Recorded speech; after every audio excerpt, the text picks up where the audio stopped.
for most of the rest of the ordinary world. What have we learnt about the Arab and Muslim world regimes? We learnt that they are the real Zionist defense force. They are the ones who secure the interests of the Zionists. They've done nothing to stop the killing. They've allowed the supply lines to continue. They've maintained their normal relationships. They've maintained their diplomatic relationships. Some of them even try and prevent their own people from speaking out against the occupation. If they disappeared, then the occupation would disappear. Because people have learnt that actually it's not just Palestine that's occupied, but all the Muslim countries by colonial regimes that still exist. And what did we learn about the solution? We learnt that a state-level military occupation that is slaughtering a civilian population demands a state-level military intervention by armies from the Arab and Muslim world, the official armies of those countries, to rescue the people. We've learnt that that could have saved people, but for those regimes not willing to intervene. We've learnt that resistance is not the same as liberation, and occupation demands liberation. We've learned the truth of the hadith of the Prophet ﷺ, إِنَّمَا الْإِمَامَ الْجُنَّةِ, that indeed the Imam is a shield, and only the Imam. The Imam meaning the righteous, the legitimate Muslim ruler.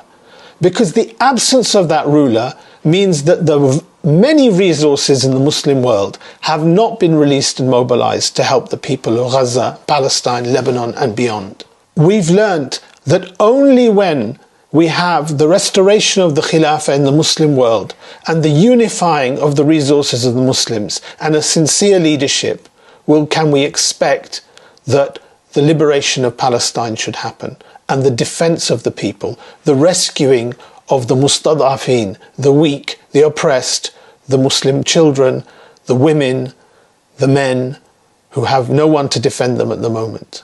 What did we learn about ourselves? Did I do enough? Did I care enough? Am I one of those people that has wahan in my heart, that I care so much for this dunya that I'm not willing to give up my time, my energy, my effort to keep discussing this issue, to calling for the real solution, to working for it? Have I let despair take me over, or do I trust in the promise of Allah subhanahu wa ta'ala to bring His victory?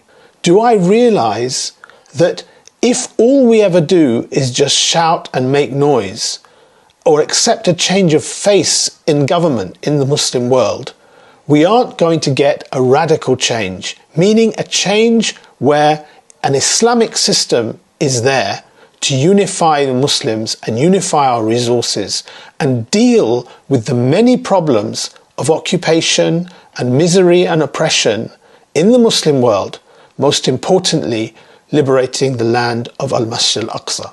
The question for me is, how much am I going to do now this matter has not ended? If I know what is the problem and I know what is the solution, shouldn't I be talking about it?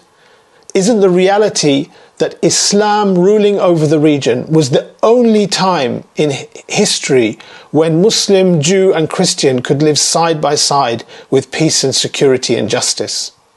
Isn't that what I should be working for? So what have you and I learnt? Ask yourself this, because ultimately this matter has been a test for all of us. And if I haven't learnt anything in the last year, I haven't passed the test. وصلى الله على نبينا محمد وعلى آله وصحبه أجمعين.